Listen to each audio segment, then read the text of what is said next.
Assalamualaikum warahmatullahi wabarakatuh. Perkenalkan, nama saya Erna Yanti, jurusan Pendidikan Matematika, asal kampus STKIP YPUP Makassar.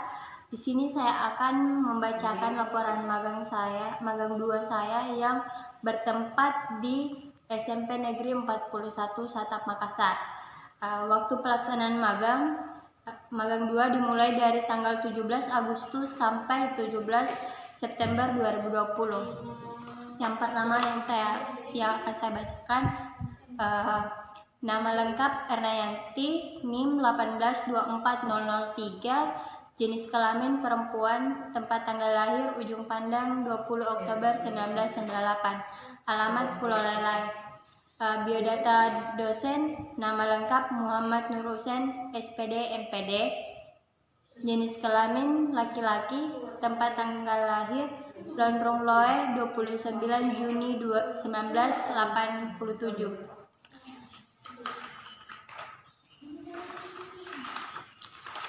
Hasil pelaksanaan dan pembahasan. Yang pertama, deskripsi hasil telaah kurikulum. Berdasarkan Undang-Undang Nomor 20 Tahun 2003 tentang Sistem Pendidikan Nasional menyebutkan bahwa kurikulum adalah seperangkat rencana dan pengaturan mengenai tujuan, isi, dan bahan pembelajaran, serta cara yang digunakan sebagai pedoman penyelenggaraan kegiatan pembelajaran untuk mencapai tujuan pendidikan tertentu. 2. Deskripsi hasil telaah strategi pembelajaran yang digunakan guru. Strategi pembelajaran merupakan strategi atau teknik yang harus dimiliki oleh pendidik maupun calon pendidik. Hal tersebut sangat dibutuhkan dan sangat menentukan kualifikasi atau layak tidaknya seorang pendidik. Karena proses pembelajaran itu memerlukan keahlian dan ilmu guna untuk menyampaikan materi kepada siswa sesuai tujuan, efisien dan efektif. Proses pembelajaran yang mengacu pada pendekatan saintifik meliputi langkah sebagai berikut. 1. Menyimak. 2. Menanyakan. 3. Mengasosiasi atau menalat. 4. Mengolaborasi. 5. Mengkomunikasi. 3. Deskripsi hasil telaah rancangan RPP guru. Rancangan pelaksanaan pelajaran atau disingkat RPP adalah rencana pekerja yang menggambarkan prosedur perorganisasian kegiatan pembelajaran untuk mencapai kompetensi dasar. Adapun komponen-komponen dalam RPP yaitu identitas sekolah, identitas mata pelajaran, kelas atau semester, materi pokok, alokasi waktu, tujuan pembelajaran, kompetensi dasar, dan indikator pencapaian kompetensi, materi pembelajaran, metode pembelajaran, media pembelajaran, sumber belajar, langkah-langkah pembelajaran, dan penilaian hasil belajar. 4. Deskripsi hasil telaah media pembelajaran yang digunakan guru. Media pembelajaran adalah segala alat yang digunakan untuk membantu menyampaikan materi pembelajaran dalam proses belajar mengajar sehingga memudahkan pencapaian tujuan pembelajaran yang sudah dirumuskan. Ada beberapa kriteria yang harus diperhatikan dalam memilih media pembelajaran, yaitu A. Sesuai dan tujuan instruksional yang ingin dicapai. B. Tepat untuk mendukung isi pembelajaran. C. Guru terampil untuk menggunakannya. D. Pengelompokan sasaran. Adapun manfaat media pembelajaran di dalam proses belajar mengajar sebagai berikut. A. Media pembelajaran dapat memperjelas penyajian pesan dan informasi. B. Media pembelajaran dapat meningkatkan dan mengarahkan perhatian anak sehingga dapat menimbulkan motivasi belajar. C. Media pembelajaran dapat mengatasi keterbatasan indera, ruang, dan waktu. D. Media pembelajaran dapat memberikan kesamaan pengalaman kepada siswa. 5. Deskripsi hasil telaah sistem evaluasi pembelajaran yang digunakan guru. Dalam setiap pembelajaran, pendidik harus berusaha mengetahui hasil dari proses pembelajaran yang ia lakukan.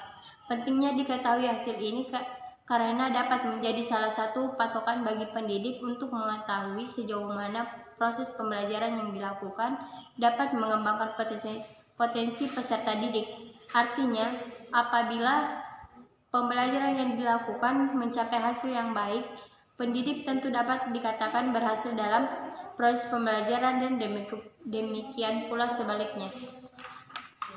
Pembahasan. B. Pembahasan. Kurikulum adalah seperangkat rencana dan pengaturan mengenai tujuan, isi, dan bahan pembelajaran serta cara yang digunakan sebagai pedoman penyelenggara kegiatan pembelajaran untuk mencapai tujuan pendidikan tertentu. Di SMP Negeri 41 Satap Makassar telah menggunakan kurikulum 2013 sebagai pedoman proses belajar mengajar untuk kelas 7. Kurikulum 2013 dikembangkan dengan penyempurnaan pola pikir berkaitan dengan pembelajaran, yaitu 1. Berpusat pada peserta didik, 2. Pembelajaran interaktif, 3. Pembelajaran dirancang secara jejaring, 4. Pembelajaran bersifat aktif, 5. Belajar kelompok, 6. Pola pembelajaran menggunakan ilmu pengetahuan jamak, 7. Pembelajaran yang mengembangkan pola pikir kritis. Prinsip-prinsip kegiatan pembelajaran dengan pendekatan saintifik kurikulum 2013 yakni 1. Peserta didik difasilitasi untuk mencari tahu, 2. Peserta didik belajar dari berbagai sumber belajar, 3. Proses pembelajaran menggunakan pendekatan ilmiah, 4. Pembelajaran berbasis kompetensi, 5. Pembelajaran terpadu, 6. Pembelajaran yang menekankan pada jawaban divergen yang memiliki kebenaran multidimensi.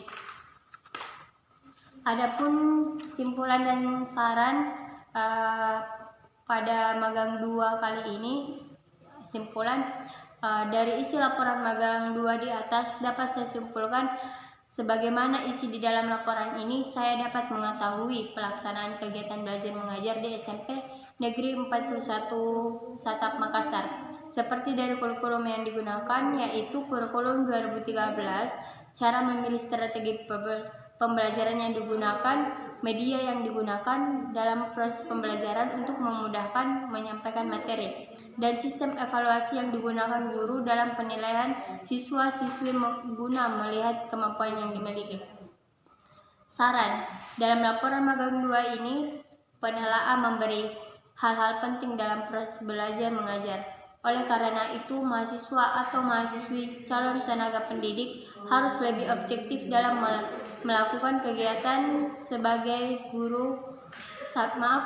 seorang guru, dan dengan ini dapat diberikan pengetahuan atau informasi yang berguna, dapat dijadikan sebuah referensi yang diperlukan guna memberikan pembelajaran yang efektif untuk menunjang kemampuan siswa dalam memahami dan mengerti mata pelajaran yang disampaikan.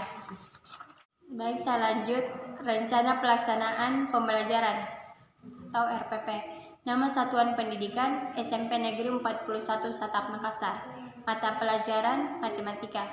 Kelas atau semester kelas 7 semester ganjil. Materi pokok bilangan. Alokasi waktu 2 kali 45 menit. Tujuan pembelajaran 1.1. Memberikan contoh bilangan bulat positif dan negatif. 1.2. Membandingkan dan mengurutkan bilangan bulat dan negatif. 1.3. Menyelesaikan permasalahan sehari-hari yang berkaitan dengan mengurutkan bilangan bulat positif dan negatif. 2. Langkah-langkah kegiatan pembelajaran. 2.1. Alat dan bahan. 2.1.1 Alat whiteboard dan handphone. 2.1.2 Bahan buku matematika kelas 7 kurikulum 2013 edisi revisi 2017. 2.1.3 Pertanyaan. 1. Berikan contoh bilangan bulat positif dan negatif. 2. Buatlah garis bilangan positif dan negatif. 2.2 Siswa berlatih praktik atau mengerjakan tugas halaman buku. Guru memberikan tugas individu Uji kompetensi 3.1 halaman 63. 2.3 Siswa mempresentasikan hasil kerja kelompok atau individu. Siswa yang telah selesai dapat menjelaskan hasil jawabannya. 2.4 Menyimpulkan dan penilaian pembelajaran. 2.4.1 Kesimpulan pembelajaran. Guru dan peserta didik bersama-sama menyimpulkan materi yang telah dipelajari. 2.4.2 Penilaian. 1. Sikap. 2. Pengetahuan. 3. Keterampilan. Itu saja yang dapat saya bacakan. Lebih dan kurangnya mohon dimaafkan. Wabillahi taufiq wal hidayah. Wassalamualaikum warahmatullahi wabarakatuh.